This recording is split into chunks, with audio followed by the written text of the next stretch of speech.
देखिए, विपक्ष का जो सवाल है ना, जी, वो बिल्कुल 100% सही है। अगर जी, चुनाव नहीं रहता तो इतना हंगामा नहीं बचता। ये अदालत का मुद्दा नहीं है, एडमिनिस्ट्रेटिव ऑर्डर अगर कोई आता है फॉर मास, फॉर एवरीबॉडी, सभी लोगों के लिए। रोक नहीं लगाने के साथ-साथ ये भी मशवरा दिया है कि आप आधार कार्ड को, वोटर आईडी को भी जी, प्रूफ के शक्ल में, सत्यापन के शक्ल में उसको भी स्वीकार मंजूरी करें। दीजिए, उसको भी मान्यता दीजिए, जी, मानिए। जी, अवैध मतदाता के बारे में गृह मंत्रालय का काम है ये देखना, ये इलेक्शन कमीशन का काम नहीं है। तमाम तरह की बातें उठती है और विपक्ष लगातार इन तमाम चीजों को लेकर के कहानी भी बुन रहा है और तमाम चीजों को लेकर के अपनी बात रख रहा है। लेकिन अभी जिस ढंग से डराया जा रहा है ना, ये डर विपक्षी दल को जो लग रहा है वो सही है, वो आम जनता के साथ में।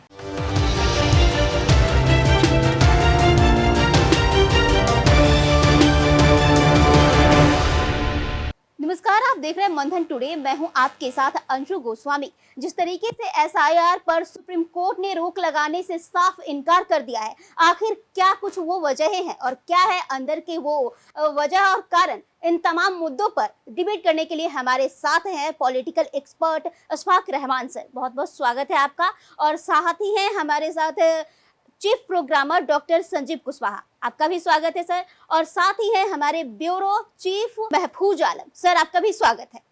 जी सर, मैं आपकी तरफ आती हूँ। अशफाक साहब, आप जिस तरीके से कुछ दिन पहले आपसे बातचीत हुई थी और आपने कहा था कि उसी दिन हरी झंडी मिल गई है चुनाव आयोग, आखिर हुआ वही जो चुनाव आयोग पर कुछ ऐसा कार्रवाई नहीं किया गया, न ही रोक लगाया गया, आखिर आप इसे कैसे देखते हैं?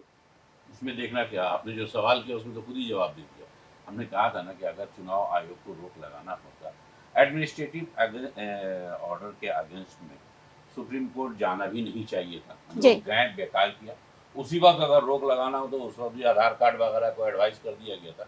जी, और कोई ज़रूरी नहीं है कि साहब आधार कार्ड को बेस माने। तो चुनाव आयोग का अपना फैसला सही था, उनको जो करना था उन्होंने किया, उसी आधार पर सुप्रीम कोर्ट से फैसला आया। जी। और विपक्षी जो लगातार हमला बढ़ है, विपक्षी पार्टियों की अगर बात करें, आरजेडी और कांग्रेस लगातार मुखर होकर वो चुनाव को बहिष्कार करने तक की बात कर रहे हैं, इस पर आप क्या कहेंगे? भाई, अगर उनको बहिष्कार करना तो उनको बहिष्कार पहले करना था ना, अदालत नहीं जाना था। जी, ये अदालत का मुद्दा नहीं है। एडमिनिस्ट्रेटिव ऑर्डर अगर कोई आता है फॉर मास, फॉर एवरीबॉडी, सभी लोगों के लिए, पूरे राज्य के, इसमें तो सभी हैं, टॉप टू बॉटम सभी लोग हैं। तो जी, अगर आपको करना तो आंदोलन करना चाहिए, दबाव बनाना चाहिए कि साहब हम इतने कम समय में आप कैसे करेंगे। आप तो इलेक्शन का रिजल्ट देने में आप कई बार इनकार कर चुके हैं। इसमें पॉलिटिक्स हो रही है, जो आपको नजर आ रहा है, जो कुछ भी विपक्षी दल कह रहा है, तो इसके लिए उनको आंदोलन करना चाहिए था। सुप्रीम कोर्ट जाने के बाद तो आपने अपने ऊपर एक मुहर लगा दी कि आप गलत हैं और चुनाव आयोग जो कह रहा है वो सही है, तो आपकी बात अब तो अनसुनी कर देगा लोग। जी। एक सवाल और, जिस तरीके से ये भी कहा गया है सुप्रीम कोर्ट के द्वारा कि जिस तरीके से अगर बात करें आधार कार्ड और वोटर आईडी की, ये सब साक्ष्य है जिन्हें कि शामिल करना जरूरी है। नहीं, सुप्रीम कोर्ट ने ये नहीं कहा कि ये जरूरी, उन्होंने कहा कि इसके आधार पर दूसरे प्रमाण पत्र बनते हैं जी, तो आप इसको कंसीडर कीजिए। देखिए, पिछले पिछली बार में भी हमने आपसे कहा था, जी, जी, कंसीडर करने को सुप्रीम कोर्ट ने कहा है। सुप्रीम कोर्ट चाहता, अगर उसको लगता कि विपक्षी जो पार्टियां हैं उनकी बातें सही है, तो उसी वक्त स्टे कर देता। जी, जी, इसने स्टे नहीं किया, उसने कहा आपको कंसीडर करना चाहिए। जब धुलिया साहब जज खुद कह रहे हैं कि जो डॉक्यूमेंट मांगे जा रहे हैं इतने कम समय में तो मैं नहीं दे पाऊंगा, जब सुप्रीम कोर्ट का जज कह दे कि मैं डॉक्यूमेंट नहीं दे पाऊंगा, तो बिल्कुल ये एक ऐसा एडमिनिस्ट्रेटिव ऑर्डर था जिसपे जन आंदोलन होना चाहिए, पॉलिटिकल पार्टियों का, अपोजिशन पार्टियों का, उनका होना। ये अदालत का मैटर नहीं था, यही हम कहना चाहेंगे। संजीव जी, जी। आपसे ये सवाल है कि क्या आपको लग रहा है कि इससे क्या पिछड़े वर्ग के जो जो पिछड़े तबके के लोग हैं उन पर असर पड़ेगा? देखिए, साफ तौर पर जितने भी विपक्षी दल के नेता हैं, चाहे बिहार की हम बात कर ले, तेजस्वी यादव की बात कर ले, या फिर केंद्र में बात कर ले राहुल गांधी की, तो राहुल गांधी हो या फिर तेजस्वी यादव हो या तमाम विपक्षी दल के या फिर विपक्षी तमाम जितने भी नेता हैं, लगातार इस बात को कह रहे हैं कि जो एससी समाज से हैं, एसटी समाज से हैं, दलित समाज से हैं, अल्पसंख्यक समाज से हैं, पिछड़े वर्ग से, अति पिछड़े वर्ग से हैं, सबसे अधिक प्रभावित इन तमाम 3-4 जो समाज है, जो छोटे तबके से जुड़े हुए लोग हैं, वो सबसे अधिक प्रभावित होंगे। एसआईआर को लेकर के। लेकिन साफ तौर पर चुनाव आयोग ने अपनी बात को रखा प्रेस कॉन्फ्रेंस कर कई बार चुनाव आयोग ने लोगों के बीच तमाम विपक्षी दल के नेताओं के आरोपों पर भी अपनी प्रतिक्रियाएं दी, है ना। और चुनाव आयोग ने साफ कहा कि इस प्रकार की किसी भी तरह की गलतफहमियां न पाले और न ही भ्रम फैलाए। चुनाव आयोग का मानना है कि जितने लोग मृत हो चुके हैं या फिर जितने लोग बिहार छोड़ करके चले जा चुके हैं, है ना, और जितने जो नए वोटर्स हैं या फिर जो मृत हो चुके हैं, उन तमाम लोगों का रिवीजन करना। चुनाव आयोग ने इस बात पर स्पष्ट रूप से कह दिया, साफ साफ संकेत भी दे दिया कि देखिए ये सब आरोप जो हैं, जो विपक्ष की तरफ से लगाए जा रहे हैं, ये गलत है। हालांकि तमाम तरह की बातें उठती है और विपक्ष लगातार इन तमाम चीजों को लेकर के कहानी भी बुन रहा है, तमाम चीजों को लेकर के अपनी बात रख रहा है। हालांकि इसमें कितनी सच्चाई है, सब के ऊपर निर्भर करता है कि कौन किस तरीके से इस बात को अपने ऊपर लेता है, कौन किस तरीके से इस बात को सोचता है, सुनता है। तभी तो ये मामला सुप्रीम कोर्ट तक गया। सुप्रीम कोर्ट तक ये मामला जाने का कारण क्या रहा? चुनाव आयोग का डिसीजन कुछ और था, तमाम लोगों का, तमाम विपक्षी नेताओं का, जो विपक्ष में है तमाम नेता, उनका डिसीजन कुछ और था। तो मैं आपकी तरफ आना चाहूंगी सर, जिस तरीके से ये अभी आरोप भी लग रहे हैं विपक्षियों के द्वारा, क्या लग रहा है कि इसका परिणाम क्या देखने को मिलेगा आने वाले चुनाव में? देखिए, एसआईआर जो है एक प्रक्रिया है जी, जो कि होना है। जैसे अदालत ने आजकल क्या कहा कि रोक नहीं लगाया, जी, कहा कि ठीक है एसआईआर आप कर रहे हैं, कीजिए, प्रक्रिया के तहत है। जी, विपक्ष का जो सवाल था वो भी जेन्युइन सवाल था। जी, बिहार जैसे राज्य में, चूंकि बिहार में विधानसभा का चुनाव होना है, जी, चुनाव नहीं होना रहता और एसआईआर का मामला इतना गर्म भी नहीं हुआ रहता। अभी तक एसआईआर हो रहा है, इसके ऊपर विपक्ष ने जिस तरह हंगामा किया, अगर चुनाव नहीं रहता तो इतना हंगामा नहीं बचता। बिहार में क्या है कि पॉलिटिकल पार्टियां ये सोचती हैं कि बिहार जैसे राज्य में जहां पलायन एक बड़ी तादाद में लोगों का है, यहाँ से लोग बाहर जाते हैं मजदूरी करने, बाहर बड़ी तादाद में लोग रहते हैं। डॉक्यूमेंट्स जो मांगा गया है, जो 11 डॉक्यूमेंट्स है, वो 11 डॉक्यूमेंट्स बिहार में बड़ी तादाद में लोगों के पास नहीं है। यही वजह है कि सुप्रीम कोर्ट ने इलेक्शन कमीशन को ये मशवरा भी दिया है, रोक नहीं लगाने के साथ साथ ये भी मशवरा दिया है कि आप आधार कार्ड को, वोटर आईडी को भी प्रूफ के शक्ल में, सत्यापन के शक्ल में उसको भी स्वीकार करें, उसको भी मान्यता दीजिए, मानिए। हालांकि इसमें ये भी है कि कमीशन की तरफ से गया कि ये आधार कार्ड हो गए या राशन कार्ड हो गया, इसमें काफी सारे लोग जो है फर्जी डॉक्यूमेंट्स बनवा लेते हैं। ये तमाम मामले जो है आए हैं, इसके ऊपर भी जो है एक अलग बहस है। लेकिन ये है कि ये मामला कहीं ना कहीं विपक्ष के उस सवाल को अब खत्म कर देगा जो विपक्ष लेके चल रहा था कि इतने करोड़ लोगों का नाम वोटर लिस्ट से कट जाएगा। फिर जो है जो उनके वोटर्स हैं, वो मानते हैं जो कमजोर तबका है, जो गरीब है, जो पिछड़ा है, जिसके पास डॉक्यूमेंट्स नहीं है, जन्म प्रमाण पत्र नहीं है, इस तरह के डॉक्यूमेंट्स नहीं है, वोटर लिस्ट में नाम नहीं आएगा, तो वोट वो कैसे देंगे? अशफाक साहब, आपको क्या लग रहा है कि ये एक लोकतंत्र पर फिर से हमला है जो विपक्ष द्वारा कहा जा रहा है? देखिए, विपक्ष का जो सवाल है ना, जी, वो बिल्कुल 100% सही है, जी, क्योंकि विपक्ष इसके विरोध में आया, पक्ष जो है जी, सत्ता पक्ष इसके पक्ष में आया। इलेक्शन कमीशन ऑटोनोमस बॉडी है, जी, इसमें ना इनका पक्ष लेना है ना उनका पक्ष लेना, वो निष्पक्ष होना चाहिए। तो भारतीय जनता पार्टी के लोग इसका पक्ष इतना ज्यादा लेने लगे तो लोगों को शक हो गया, और शक जो शायद अब सही भी साबित हो। भारत में पहली मर्तबा हो रहा है कि कोई पुनरीक्षण के बाद इलेक्शन कमीशन में जो पिछली लिस्ट से, उससे आज जैसे चीजें आई हैं अखबार में, 65 लाख से कुछ ज्यादा लोग नाम कटेंगे। हर बार इलेक्शन कमीशन जब भी नाम जोड़ता है तो उसमें कुछ नाम जुटते हैं, कुछ छटते हैं, लेकिन 18 वर्ष जो लोग हो जाते हैं उनका नाम जुटता है, मतलब उतना बढ़ता था। तो 7 करोड़ 89 लाख शायद पहले या समथिंग 8 करोड़ के बिलो है। तो उनमें अब जो क्या होगा कि अब वो 7 करोड़ के आसपास हो जाए, 7.25 करोड़ हो जाए, जबकि होना ये चाहिए था कि जितने लोग मरते हैं, हमारे यहाँ जो मृत्यु दर है उससे ज्यादा जन्म दर है, मतलब उसके दुगने से भी ज्यादा जन्म दर है। तो दुगने से ज्यादा जन्म दर तो 18 वर्ष की आयु को भी क्रॉस की। तो वो जो नाम जुड़ना है वो शायद नहीं जुड़ रहा है और ये नाम की कटौती हो रही है। इसलिए विपक्ष का कहना अपनी जगह पे बिल्कुल सही है, लेकिन इसके लिए उनको आंदोलन चलाना चाहिए था। ये अदालत का मैटर है ही नहीं। अदालत आप देख लीजिएगा क्या फैसला आता हो, तो वक्त पूरी तरह कल के बाद क्लियर होगा। लेकिन जो कंसीडर कर रहे हैं, अगर अदालत चाहे तो उसको प्रेशर दे सके, भी आपने आधार कार्ड बनवाया क्यों, आप राशन कार्ड पे दे रहे हैं, तो विदेशी नागरिक को आप दे रहे हैं राशन, क्या दे रहे हैं? ये एक अजीब किस्म का मुद्दा है। और जो डॉक्यूमेंट्स मांगे जा रहे हैं, भारत जैसे देश में इस तरह के डॉक्यूमेंट को नहीं मांगा जाना चाहिए, ये संभव नहीं है। आप क्या मानिएगा अगर किसी को बोल दिया कि ये बहुत से राज्य से अभी किया जा रहा है, बहुत से राज्य में अभी बंगला बोलने वाले लोगों को पकड़ पकड़ के ये बांग्लादेशी हैं। हमारे यहाँ एक प्रक्रिया होती है, आखिर वो जाएंगे कहाँ? जी वो हैं कौन? क्या बांग्लादेश से इतना ज्यादा प्लान हो गया तो मेरी बॉर्डर सिक्योरिटी फोर्स क्या कर रही है?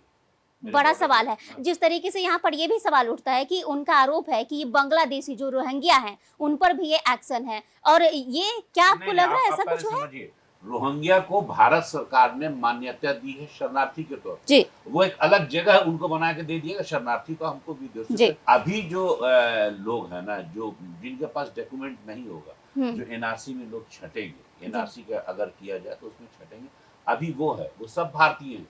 ये बात समझ जी। लीजिए। हमारे यहाँ निरक्षरता बहुत ज्यादा है, हमारे यहाँ पढ़े लिखे लोग नहीं, हमारे यहाँ डॉक्यूमेंट नहीं है, हमारे पर्टिकुलर बिहार में रोजगार भी नहीं है। तो यहाँ के ज्यादातर लोग रोजगार के लिए बाहर जाते हैं, कुछ अरब देशों में। कोई अरब देश से 25 दिन में तो आएगा नहीं। अब जी। उनके पास डॉक्यूमेंट पहुंचा ना पहुंचा, हमारे यहाँ कितना वोटिंग होती है आप सोचिए ना भाई। अगर 8 करोड़ के लगभग वोटर है, हम 50 से 55% तो वोट ही होता है। जी। वोट देने में बहुत ज्यादा ये नहीं है, लेकिन अभी जिस ढंग से डराया जा रहा है ना, ये डर विपक्षी दल को जो लग रहा है वो सही है, वो आम जनता के साथ में। और जो भारतीय जनता पार्टी के लोग इसका पक्ष लेने लगे हैं, ये गलत है, उनको पक्ष नहीं लेना चाहिए। ये एडमिनिस्ट्रेटिव ऑर्डर था, उसको अपना काम करने देना चाहिए। अदालत को जो फैसले देना है वो देती रहेगी। आप कानून के और राजनीति के बहुत एक अनुभवी पर्सन हैं, आपको क्या लग रहा है विपक्ष को क्या करना चाहिए यहाँ पर? वो कौन सा कुछ नहीं, ये आंदोलन की कदम चीज़ है। उठाना ये चाहिए? अब तो शायद आंदोलन भी नहीं कर सकेंगे। अब वो सुप्रीम कोर्ट का आने के बाद जनता के मन में एक बात आ जाएगी, भाई सुप्रीम कोर्ट तो फैसला कर चुके, उसके बाद लोग ठंडे हो जाएंगे। होगा कुछ नहीं, नुकसान इनका ही होगा, विपक्ष का ही नुकसान होगा। जी संजीव जी, जी क्या लग रहा है कि इससे ज्यादातर जो प्रभावित होंगे, जो लोगों के दिलों में जो डर है, तो क्या वो डर हावी हो जाएगा या फायदा किस पार्टी को ज्यादा मिलने वाली है? देखिए, फायदा और नुकसान पर हम ज्यादा चर्चा इसलिए नहीं कर पाएंगे जी क्योंकि महफूज जी ने जैसा बताया, जी। उन्होंने ठीक कहा कि किस पार्टी किस गठबंधन के वोटर्स के नाम कट रहे हैं वो हमें भी नहीं पता, और किसी मतलब पर्टिकुलर पार्टी को भी पता नहीं, गठबंधन को भी पता नहीं कि जिन 65 लाख लोगों का नाम वोटर लिस्ट से कट चुके हैं अभी जी। तक, जो कि चुनाव आयोग ने प्रेस कॉन्फ्रेंस करके जो जानकारी दी है उसमें 65 लाख की चर्चा की है उन्होंने। जी तो 65 लाख में एनडीए के कितने वोटर्स के नाम कटे हैं या फिर महागठबंधन के वोटर्स के कितने नाम कटे हैं, ये कोई डाटा, किसी तरह का डाटा नहीं है, और इस पर कुछ जी। भी कहना शायद गलत होगा और नाइंसाफी वाली बात होगी। विपक्ष के तमाम नेताओं का मानना है कि जो दबे हुए हैं, कुचले हैं, जो जी। गरीब हैं, जो शोषित हैं, दलित हैं, है ना, पिछड़ा वर्ग है, उनके पास पेपर नहीं रहती है, उनके पास जन्म प्रमाण पत्र कहां से आएगी। लेकिन 2004 के बाद जो लागू किया गया है कि उनकी जन्म प्रमाण पत्र देनी होगी, या फिर 1987 के बाद जितने भी जन्म लिए हैं लोग, उनके एक माता पिता के वोटर जी। आई कार्ड भी जमा करना है ना, या फिर जन्म प्रमाण पत्र भी साथ में लगाना है। तो जो गरीब और जो निचले स्तर के लोग हैं उनके पास से उनके बच्चों की जन्म प्रमाण पत्र नहीं है, तो वो लोग फिर वोटर लिस्ट में उनके नाम ऐड नहीं हो पाएंगे। नए जी। जो वोटर्स की लगातार बातचीत चल रही है कि 18 वर्ष से ऊपर के वोटर्स को हम कुल जोड़ेंगे। मिलाकर कहा जाए तो जी। पिछड़े वर्गों के लिए ये काफी चुनौती भरा होने वाला है। और जिस अगर बात करें आरजेडी पिछड़े जी। वर्गों के ही वोट बैंक से अपनी सरकार बना पाई थी, इस बार क्या डर है कि ऐसा वो नहीं कर पाएंगे, ज्यादा सीटों पर वो जीत नहीं दर्ज कर पाएंगे? देखिए, वो तो चुनावी मामला है, लेकिन जहां तक एसआईआर वाला मामला है उसमें सबसे अधिक राजद को ही ये डर सता रही है, जी क्योंकि उनके सबसे अधिक दलित वोटर्स हैं, कमजोर तबके के वोटर्स हैं, उनके पास पेपर नहीं है। और जी। उन लोग, उनके नेताओं का तो, राजद के कई बड़े नेताओं ने कहा कि लोग हमारे पास भी आ रहे हैं, हम तक जी। भी आ रहे हैं कि हम कहाँ से जमा करें पेपर, है ना, हमारे पास पेपर ही नहीं है ना, जी। खाने को तो है नहीं घर में, कुछ सुरक्षित रखने का जगह भी नहीं है हमारे पास, तो हम पेपर क्या संभाल करके रखेंगे, जी। अभी हम पेपर कहाँ से दें। तो यह कहीं ना कहीं नाइंसाफी वाली बातें हैं। जी महफूज जी, आपने भी ग्राउंड लेवल पर काफी वर्क किया है, आपको क्या लग रहा है कि ये जो पिछड़े वर्ग के लोग हैं, काफी लोगों के दिलों में जो डर सता रहा है, आखिर किस तरीके का उन्हें इससे निजात मिल पाए, वो उपाय आखिर क्या कुछ है? देखिए, हमारे पास जो सूचना है वो जी। ये है कि अभी जो जारी किया गया कि इतने लाख लोगों का नाम जो है वोटर लिस्ट से कट गया, जी जो अखबारात में आ रहा या खबरें जो आ रही है। जी लेकिन असल मामला तब होगा जब ड्राफ्ट जो है उसकी लिस्ट जो आएगी, वोटर लिस्ट का जब ड्राफ्ट तैयार होगा, वो जो जारी होगा, अब उसमें बिल्कुल क्लियर है कि जो 11 डॉक्यूमेंट्स जिनके पास है, जिन्होंने सत्यापन के लिए जमा कराया है, हकीकत ये है कि वही वोट, उन्हीं का नाम वोटर लिस्ट में रहेगा। महिलाओं की भी बड़ी तादाद में नाम कटने वाली है।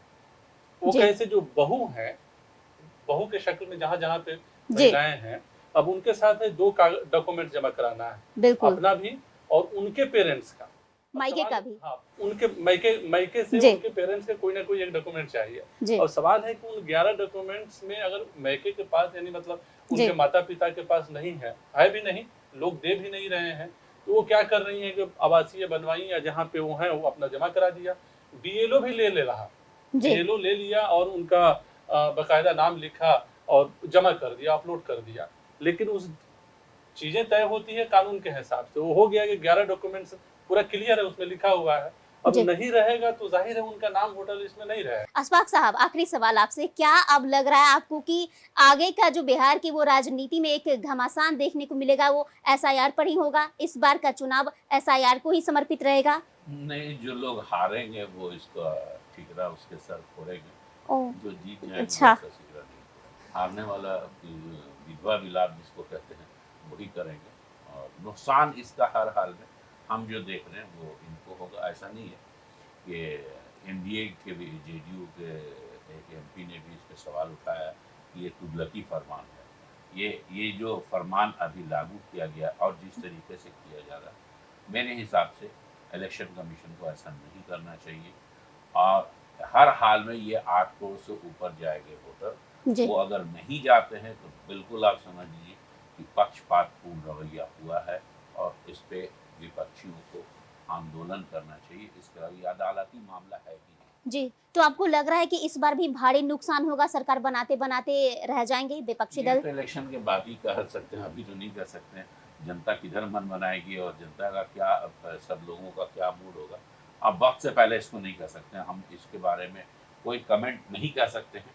जी और ये सब कुछ कहीं ना कहीं सत्ता पक्ष के मन में डर आया होगा, जैसा विपक्ष कह रहा है कि साहब जी उनका नहीं है, तो विपक्ष में जो ऐसे भी सत्ता जो है वो जी लगभग 38 से 40% उनके वोटर हैं, जी तो 60 से 62% तो अपोजिशन ही है। लेकिन जी ये बिखरे हुए हैं। ये जब बिखरे में है जी तो ये यूनाइट तो है नहीं, तो ये थोड़े थोड़े टुकड़े में बढ़ जाते हैं। इसकी वजह से उनकी सरकार बन जाती है। आज भी चाहे केंद्र की सरकार हो चाहे राज्य की सरकार हो, वो 38 से 40% पे ही बन रही है। जी बाकी सब बिखरे में। अगर वो यूनाइट हो जाते हैं, यूनाइट हो जाएंगे तो ऑटोमेटिकली गिर जाएंगे। फिर ये अपने हिसाब से पुनरीक्षण करा लें। इनको लग रहा है अगर ऐसा कुछ गलत है तो फिर ये करा लें। अभी इलेक्शन के रिजल्ट के बारे में तो नहीं कह सकते। डर लेकिन कहीं ना कहीं सत्ता पक्ष को ही लग रहा है, इसकी वजह से इस तरह का आदेश आया। ये विपक्षी को जो कहना है वो मुझे भी लगता है कि ये सही है। क्या ये चुनावी राजनीतिकरण है? जिस तरीके से ये सत्ता पक्ष द्वारा ये किया गया है उसको लेकर आप किस तरीके से देखते हैं? जो कहना था इस पे बहुत स्पष्ट कह दिया कि विपक्ष के मन में जो डर है कि उनके इसको घटाया जा रहा, उसी तरह का डर सत्ता पक्ष में भी है, जी दिमाग में भी। क्योंकि अगर इसको ऐसा करना था तो पार्लियामेंट का इलेक्शन तो आप इसी पे लड़ाएं। आज जो जी केंद्र में सरकार है वो इसी के बूते बनी हुई है, इसी के बूते बनी हुई, तो फिर उस सरकार को गिरा दीजिए ना। अगर मान लीजिए इतने ज्यादा लोग अगर कट जी जाते हैं बिल्कुल। जैसा, तो सरकार को गिरा दीजिए।